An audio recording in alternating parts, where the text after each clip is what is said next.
अब आप दो तीन बातों को समझिए। इस देश में डॉक्टरों की सख्त ज़रूरत है। आज की तारीख में 4 लाख डॉक्टर हिंदुस्तान को चाहिए।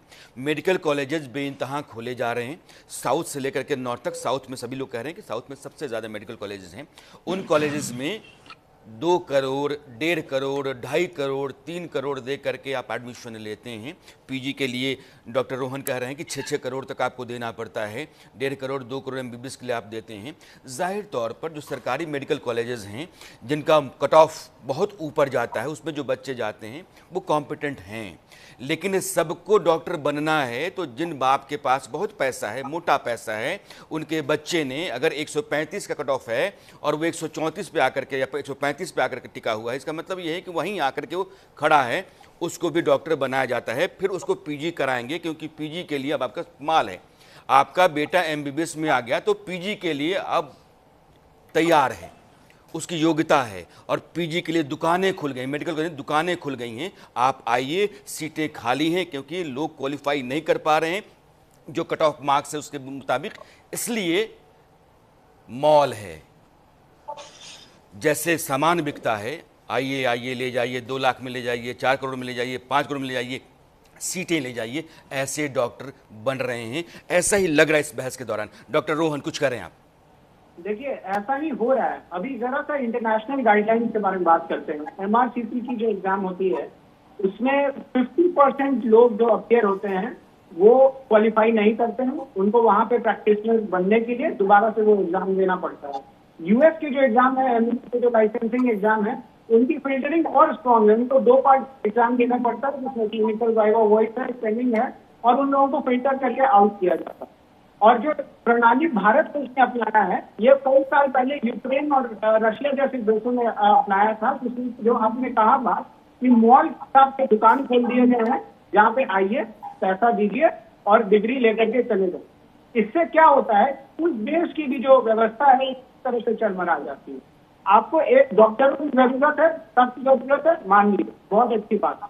लेकिन मैं ये जानना चाहता हूँ कि क्या हमें क्वालिटी डॉक्टर की जरूरत है, या फिर हमें एक खाना पूर्ति करनी है कि भाई 2000 डॉक्टरों की कमी थी, हमने 50,000 सीटें बढ़ा दी हैं, अब देखिए अब ये सीटें भर नहीं रही हैं, आप कुछ कह रहे हो तो आप गलत हैं।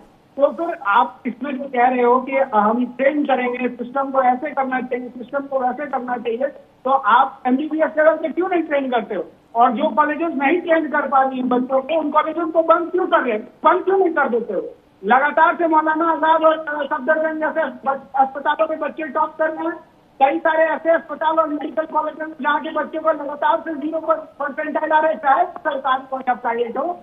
यदि आपकी फैकल्टी की शॉर्टेज है जो आप भर नहीं पा रहे हो, यदि आप टीचिंग इक्विपमेंट है जो आपके पास नहीं है, आपके पास CT/MRI की व्यवस्था नहीं है, तो एटलीस्ट जो जिम्मेदार समुदाय है, डॉक्टरों को किसी पॉलिटिकल पार्टी के प्रवक्ता जैसी बातें नहीं करनी चाहिए।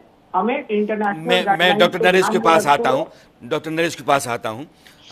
सर, जी मैं बोलिए। बता दूं, जिस हिंदुस्तान में, जिस इंडिया को चाहे हम जितना मर्जी रोटन कह लें, यही हमारा हिंदुस्तान है। इसी ने हमें सब कुछ दिया है। इसको हम सिस्टम को, what is, who is system? We are. नहीं, वो मुल्क देश को नहीं कह रहे हैं, we are the system. So आप मत भूलिए, इन आर इंडिया, आप सोच के देखिए, जहां फार्माकोलॉजिस्ट को कहा जा रहा है कि वो भी डॉक्टर बन सकता है, वहां नर्सिस को भी कहा जा रहा है डॉक्टर बन सकता है। तो दूसरी मिक्सोपैथी जो BAMS और BHMS है, उनको भी मॉडर्न मेडिकल सिस्टम का डॉक्टर बनाने की कोशिश की जा रही है। आप सोच के देखिए, जहां वो एफर्ट चल रहे हैं, उसमें एक MBBS को क्लियर ही चल चुका है। When he is qualified MBBS, he has become a doctor already. तो उनको this exam need is for giving. Doctor Rohan, एक बार सुन लेते हैं, एक बार डॉक्टर नरेश को सुन लेते हैं। आता हूं डॉक्टर रोहन, मैं आता हूं आपके पास। मैंने 3 बातें की। Mixopathy in many states of India, जहां फार्माकोलॉजिस्ट को, फार्मासिस्ट को, नर्सिस को, आयुर्वेदिक डॉक्टर्स को और होम्योपैथिक डॉक्टर्स को मॉडर्न मेडिसिन ट्रेनिंग दी जा रही है। और उस जगह पे आप कह रहे हैं जो MBBS बन गया उसको मौका ना दिया जाए। It is a very anti doctor statement. It is a medical anti-public statement. It is a anti-medical fraternity statement. मैं कहता हूं उनको ट्रेन करो। मैं राणा विशेंद्र जी बार-बार कह रहा हूं उनको ट्रेन करो। ट्रेन करेंगे डॉक्टर नरेश, मैं आपसे कह रहा हूं कि जो आदमी क्वालिफाई नहीं कर पा रहा है एंट्रेंस एग्जाम, उस आदमी को आप कैसे ट्रेन करेंगे? मेरा सवाल ये है डॉक्टर बगई, मैं आता हूं, देखिए सर, मैं आपकी बात को पूरी तरीके से चाहता हूं कि लोग सुने, ताकि आप many mediocre students of India go abroad. Sir क्या आप रूस से, यूक्रेन से आने वाले डॉक्टर्स को आप सीधे सीधे डॉक्टरी करने देते हैं या फिर एग्जाम लेते हैं? all the foreign medical graduates have to undergo a special test by exit test by IMA, Indian Medical Association को उनको एक टेस्ट लेता है, टेस्ट लेता है, सुनो NMC टेक द टेस्ट, उसके बाद उनको अलाउ किया जाता है। आप तो कह रहे हैं कि जो नीचे है कैरियर में उनको बाहर ही निकाल दो। नो, उनकी ट्रेनिंग अच्छी की है, उनका एग्जामिनेशन अच्छा किया जाए, ह्यूमन रिसोर्स को वेस्ट ना किया जाए। इंडियन मेडिकल एसोसिएशन डॉक्टर सलोनी, मैं आपके पास आना चाहता हूं, लेकिन डॉक्टर बगई एक सवाल है। ठीक है, डॉक्टर नरेश का अपना एक तर्क है कि नहीं, डॉक्टरों की ज़रूरत है तो इनको लाने दिया जाए, इनको ट्रेन किया जाए। पता नहीं, वो मेरी समझ से परे है, फिर भी मैं मान लेता हूं कि उनकी बात अपनी जगह पर सही हो सकती है। लेकिन NTA एग्ज़ाम लेता है, देश में जितने प्रोफेशनल कोर्सेस हैं उसका एग्ज़ाम NTA लेता है, क्वेश्चन सेट किया जाता है कि स्टैंडर्ड उसका अपना है। अगर आपके सारे MBBS किए हुए बच्चों को उस टेस्ट में बिठाया जाए और वो क्वालिफाइंग मार्क्स भी नहीं लाते हैं और सीटें 80-80 हज़ार खाली रह जाती हैं बकौल आप लोगों के, तो क्या आप इनकॉम्पिटेंट MBBS डॉक्टर्स नहीं पैदा कर रहे हैं? मेरा ये कहना है कि आपने प्रॉब्लम की अगर सोल्यूशन ढूंढनी है तो वो प्रॉब्लम का ओरिजिन पहले फाइंड करना जरूरी है। एग्जैक्टली। अभी हम हवा में बातें कर रहे हैं to and fro. Let us see what the main issue is. जो मेन इशू है कि अच्छे जो स्टूडेंट्स हैं, इंटेलिजेंट बच्चे हैं, वो आज की डेट में मेडिसिन ज्वाइन करना रिलेक्टेंट है। हमने वो आंसर पहले ढूंढना है। 12 साल की ट्रेनिंग, उसके बाद अनसर्टन फ्यूचर, लो पे scales and punishing duty hours. दूसरी चीज, अगर आप हमें मेडिकल कंज्यूमर फोरम के अंदर लाना चाहते हैं, बाकी चीजों में लाना चाहते हैं, बेशक लाइए, नो प्रॉब्लम। मैं ये कह रहा हूं, आप डॉक्टर्स को MBBS के बाद कहते हो कि 1 साल internship and village duty, rural duty करें, वो भी हम कहते हैं हम खुशी खुशी कर रहे हैं। मैं ये सिंपल क्वेश्चन है पूरे देश को कि खाली डॉक्टर्स की कमी नहीं है रूरल इंडिया में, लॉयर्स की कमी है, इंजीनियर्स की कमी है, CS की कमी है। वो बाकी प्रोफेशंस 1 साल क्यों नहीं कंपल्सरी रोटेशन कर रहे हैं विलेज में? वो करके दिखाएं, मैं उनको सैल्यूट मारता हूं। अभी वो 1 महीना नहीं काट सकेंगे। 12 साल के बाद आपको 1 लाख या 1.5 लाख मिल रहा है, वो भी अनसर्टन फ्यूचर। इसलिए डॉक्टर्स बाहर जा रहे हैं। अगर हमने टैलेंट यहां रिटेन करना है, हमारी रिटेनिंग पावर एंड क्षमता नहीं। डॉक्टर बगई, फिर मेरा एक सवाल है, डॉक्टरी पेशा जो है उसका सीधा सरोकार जिंदगी से है। गांव का आदमी है या महानगर का आदमी है, जिंदगी होती है। यही एक प्रोफेशन है जो लाइफ बचाने के लिए देश के हर हिस्से में होना चाहिए। डॉक्टर्स होने चाहिए। CA नहीं होगा काम चल जाएगा, वकील नहीं होगा काम चल जाएगा, डॉक्टर नहीं होगा तो काम नहीं चलेगा। तो अगर ये रोटेशन है, मुझे आपने कहा कि डॉक्टरों की ज़िंदगी को आपने नारकीय बना के रखा हुआ है। एक आपने जितना सुना है, मुझे लगता है कि ये एक अलग तरह के बहस का मुद्दा है। फिलहाल हम जो ये कह रहे हैं कि आप जिस तरह के डॉक्टर पैदा कर रहे हैं, जिस तरह का डॉक्टर बना रहे हैं, डॉक्टर नरेश कह रहे हैं कि ये ज़रूरी है कि आप उनको भले ही एडमिशन दे दें, ट्रेन करके लोगों के इलाज के लिए बाहर लेकर के आएँ। डॉक्टर सलोनी कुछ कह रही हैं, मैं पहले सुन लेता हूँ, फिर उसके बाद डॉक्टर नरेश के पास आता हूँ। राणा जी, ऐसा बहुत सारे और प्रोफेशंस में, बहुत सारी और कंट्रीज में होता है कि ब्रिज कोर्सेज इंट्रोड्यूस किए जाते हैं। नीट PG का जो एग्जाम है वो एक एलिजिबिलिटी एग्जाम है। अगर आप क्वालिफाई करेंगे तो आप PG के लिए एलिजिबल होंगे। अगर आपको लग रहा है कि डॉक्टर सक्षम नहीं है तो आप उनके लिए ब्रिज कोर्सेज इंट्रोड्यूस कीजिए। दूसरी बात मैं ये कहना चाहूंगी कि डॉक्टर एज प्रोफेशन जिसकी इंपॉर्टेंस पर हम बात कर रहे हैं, जिसकी महत्वता पर बात हो रही है, तो भारत में डॉक्टर को भगवान का दर्जा दिया जाता है। एक आस्था जुड़ी होती है जब आप एक डॉक्टर के पास जाते हैं। आप उस आस्था के साथ लोगों की खिलवाड़ नहीं कर सकते सिर्फ इसके चलते कि हमें डॉक्टर्स की कमी पूरी करनी है। ये एक समस्या है कि भारत में डॉक्टर्स की कमी है। ये भी एक इशू है कि बहुत सारी सीट्स खाली रह जाती है। लेकिन ये क्यों हो रहा है, इसको एड्रेस करने के लिए हम दूसरी प्रॉब्लम को क्रिएट नहीं कर सकते कि हम इतने सारे ऐसे डॉक्टर्स की भीड़ जमा कर लें जो मेडिकल नेग्लिजेंस करें या जिनको इंफॉर्मेशन ना हो या जो सही से ट्रीटमेंट नहीं कर पा रहे, और उसके बाद नहीं, बिल्कुल सही है। मैं भी समझना चाहता हूं डॉक्टर बगई, मैं भी समझना चाहता हूं ये सीटें खाली क्यों रह जाती हैं। एक कट ऑफ मार्क्स आपने, मैं आता हूं डॉक्टर रोज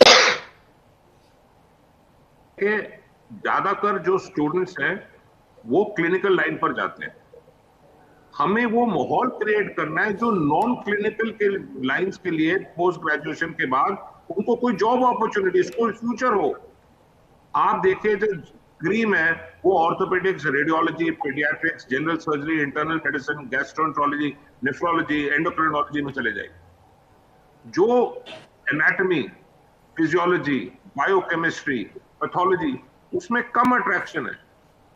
हमने वो आंसर पहले उसका ढूंढना है, और कारण ये है कि अगर वो कर भी ले उसके बाद वो क्या करेंगे। जब तक हम वो आंसर नहीं करेंगे ये सीटें खाली पड़ी रहेगी, हम गोल गोल घूमते रहेंगे, कैपिटेशन फी कंटिन्यू रहेगी, डॉक्टर्स अब्रॉड जाते रहेंगे और हम कहेंगे हमारे पास इंडिया में डॉक्टर्स की कमी है। Over to you doctor Naresh. Rana साहब, मैं दोबारा अपने शब्द रिपीट करूंगा, doctor in India today is not a happy lot. First thing, अच्छी पढ़ाई करनी पड़ती है, अपॉर्चुनिटीज बहुत कम हैं, जो स्टैंड ऑन क्लिनिक्स बंद होते जा रहे हैं, जो doctors are reduced to doing jobs in corporate hospitals और in government hospitals. The course is gestation period बहुत लंबा है, 8, 10, 12, 14 साल। उसके अंत में भी अपॉर्चुनिटीज, जॉब अपॉर्चुनिटीज बहुत कम हैं। उसके बाद the pressure on doctors, assaults on doctors is such a big issue। उसके बाद उसके मन में एक फ्रस्ट्रेशन आ जाती है। और अब जो ये बात बार बार आ रही है कि -40 वाले डॉक्टर्स को, the reservation in India is being provided by the constitution जो है उसको हम स्वीकार कर रहे हैं। ये don't not against, let me complete. हमारे यहाँ काफी रिफॉर्म्स ड्यू हैं, वो रिफॉर्म कब आएंगे हमें नहीं मालूम। मैं भी आपकी बात से सहमत हूं, हर चीज अच्छी होनी चाहिए। Education in India all through out, जो एजुकेशन जापान में होती है, जो एजुकेशन जो यूएस में होती है, मेरे देश में उतनी अच्छी नहीं मिलती है। लेकिन ये सच है, ये सच है। मुझे इसी देश में रहना है, इसी देश का सर, खाना तो हम है, कुछ भी इसी कर देश में लेंगे डिलीवर करना है। अगर जिस तरह की जिंदगी चाहिए, जिस तरह का डॉक्टर चाहिए, जिस तरह की पढ़ाई चाहिए, अगर मेरे यहाँ नहीं है तो मैं लगातार समझौता करते करते वहां आ जाऊंगा कि डॉक्टर होने के लायक नहीं, उसको डॉक्टर मान लूं। रिजर्वेशन सिर्फ एक सर्टेन उसको ना दिया जाए, लेकिन उसके बाद जो लोग हैं वो कभी भी मेन स्ट्रीम में आ ही नहीं पाएंगे। डॉक्टर रोहन, तो कहने का मतलब कहीं ना मेरे पास 2 मिनट है, कहीं ना कहीं हमारी एक सामाजिक जिम्मेवारी भी है। आता हूं डॉक्टर बगई, मैं आपके पास भी आता हूं। एक सवाल जो मेरे दर्शकों के जहन में अब आ रहा हो चर्चा के दौरान, डॉक्टर नरेश कह रहे हैं कि देश को डॉक्टरों की जरूरत है, इसलिए जितने भी बनाए जा सकते हैं बना लो, चाहे जैसे भी हैं उनको डिग्री दो। मैं आ रहा हूं sir, No, I never said that. Please don't misquote me. आप यही कह रहे हैं, मोटे तौर पर देखिए सर, शब्दों का हेर फेर है डॉक्टर नरेश। नहीं, मोटे तौर पर आखिर क्या कर रहे हैं आप? यही तो कह रहे हैं कि -40 जिसका मार्क्स है उसको भी पीजी में लेकर के आओ, उसको ट्रेन करो, ट्रेन करके। सर, सर्टिफिकेट देने से पहले उसका कोई टेस्ट होगा? उसकी 4 आंखें हो जाएंगी क्या? उसके पास 2 दिल आ जाएंगे ताकि हम पहचान लें कि ये तो बड़ा कॉम्पिटेंट डॉक्टर है। उसको आपने क्या ट्रेन किया है, वो कितना कॉम्पिटेंट है? मैंने कहा कि ह्यूमन रिसोर्स को वेस्ट ना किया जाए। ह्यूमन रिसोर्स सर, लेकिन वो तो पढ़ा लिखा वेस्ट है ना। उस पे 6 करोड़ लगा करके उसके एक सीट ब्लॉक करके हमने वही वेस्ट पैदा कर दिया, तो ये तो ज्यादा खराब है। उस हिसाब से कैपिटेशन फीस कॉलेज खुले ही क्यों हैं? They are owned by नहीं सर, इसका मतलब ये नहीं है कि डॉक्टरों के नाम पर देश में धंधा चल रहा है। मिनिस्टर्स, डॉक्टर बनाने के नाम पर आपने स्टैंडर्ड मेंटेन नहीं किया। आपकी आपने चैनल के खिलाफ आवाज क्यों नहीं उठाती? आप उनको रोकिए, बशर्ते जो हम सिस्टम का नाम लेके हम भी दुखी हैं। We also know we are suffering. नहीं, सवाल ये है, डॉक्टर नरेश कह रहे हैं कि देश में डॉक्टरों की जरूरत है, डॉक्टर होने चाहिए। डॉक्टर रोहन, मेरा सवाल आपसे है, आता हूं डॉक्टर बघेल, आपके पास भी आता हूं। अगर डॉक्टर देश को चाहिए और वो कॉम्पिटेंट नहीं है कि जो कट ऑफ मार्क्स है उतना भी लेकर के आ जाएं, तो देश के सामने इनकॉम्पिटेंट डॉक्टर्स की एक बड़ी जमात खड़ी हो जाएगी, मैं ये मान लेता हूं। लेकिन सवाल ये है कि फिर देश की जरूरत को कैसे पूरा किया जाए? कहां प्रॉब्लम कहां है? मैं चाहता हूं कि डॉक्टर कॉम्पिटेंट हो, मैं चाहता हूं कि वो कट ऑफ मार्क्स से साथ ही आए, मैं नहीं चाहता हूं कि वो पिछले दरवाजे से आए, मैं नहीं चाहता हूं कि 4 करोड़ जिस बाप के पास है वो अपने बेटे को डॉक्टर बना ले और जो बच्चा 272 की जगह 270 लेकर के आता है, जाहिर तौर पर कॉम्पिटेंट है, उसका मार्क्स उतना है, 2 नंबर से रह गया है, लेकिन वो डॉक्टर नहीं बन पा रहा है, उसका दर्द, उसकी तकलीफ मैंने देखी है। लेकिन सवाल ये है, रास्ता क्या है? देखिए, सबसे पहला जो इसका रास्ता है वो ये है कि जब आपने कट ऑफ गिराने थे तो आप थोड़े से कट ऑफ गिराते। आपका 272 था, आप 10-20 नंबर गिराते कि कोई 250 वाले को हम करते। हम काउंसलिंग का जो टाइम पीरियड है उसको बहुत ही रेगुलराइज करते। हमारा पूरा प्रोसेस जो है 2025 का मई में खत्म होना था, वो 2026 तक नहीं खत्म हुआ है। तो इसमें हम कहीं ना कहीं फॉल्ट पर हैं, गवर्नमेंट कहीं ना कहीं फॉल्ट पर है, ये हमें एक्सेप्ट करना होगा। हम चाहें तो जो बाहर के देशों में होता है, और बाहर के देश में एम्स दिल्ली का जो INI-CET एग्जाम होता है वो 6-6 महीने पे एग्जाम करा देता है अपना दोबारा। तो हमें अगर सीटें भरनी है हम 2 एग्जाम ले सकते हैं। हमें अगर नॉन क्लिनिकल सीटें भरनी है, ये सही बात है कि कुछ लोग जो होते हैं, सारे लोग क्लिनिशियन बनना चाहते हैं, जो नॉन क्लिनिकल सब्जेक्ट होते हैं जिनका काम मेडिकल कॉलेजेस में पढ़ाना होता है बच्चों को, अंडर ग्रेजुएट बच्चों को, वो सीटें यूजुअली नहीं भरती हैं जल्दी। तो क्यों नहीं हमने उन सीटों का मार्क्स को घटाया? हम कहते हैं कि जो फर्स्ट ईयर और सेकेंड, और ये जो बात मैं कह रहा हूँ ये NMC के टॉप लेवल से मेरी बात हुई थी और मैं इस पर पूरी तरह से सहमत हूँ। तो ये जो है कि फर्स्ट ईयर और सेकेंड ईयर के जो सब्जेक्ट्स हैं उनके लिए घटा देते। आपने अभी क्या किया? मेरे पास समय की कमी है। डॉक्टर बघेल, बस एक कमेंट आपसे लेना चाहता हूं और मुझे शो अपना क्लोज करना पड़ेगा। मेरा खाली एक पॉइंट है, अगर आपने किसी भी सिस्टम को पूरी तरह डिस्ट्रॉय करना है, सच एज मेडिसिन, आप रिजर्वेशन एंड कोटा का सीट्स कंटिन्यू रखें। हमारा मेडिसिन की फील्ड सफर कर रही है और करती रहेगी। आपने कभी देखा है कि एक सब स्टैंडर्ड इसरो साइंटिस्ट रॉकेट बनाएगा? क्या आपने सुना है कि एक substandard chief justice wrong judgement देगा? आपने कभी सुना है एक सब स्टैंडर्ड क्रिकेट टीम जाके सारे मैचेस हार रही है? क्या आपने कभी सुना है कि एक सब स्टैंडर्ड इंजीनियर ब्रिजेस बना के ब्रिजेस गिर रहे हैं, लोग मर रहे हैं? अगर हमने करेक्ट करना है, वो करेक्शन डिसिप्लिन के साथ आएगी। विशी वॉशी एंड नेशनलिस्टिक फीलिंग्स एक चीज है, रियलिटी एक चीज है। एक बुनियादी सवाल है डॉक्टर नरेश, 20 सेकेंड कहना है मुझे। अगर हम तो ये कह रहे हैं कि पूरी education policy of India needs to be reformed, मैं इस बात से सहमत हूं।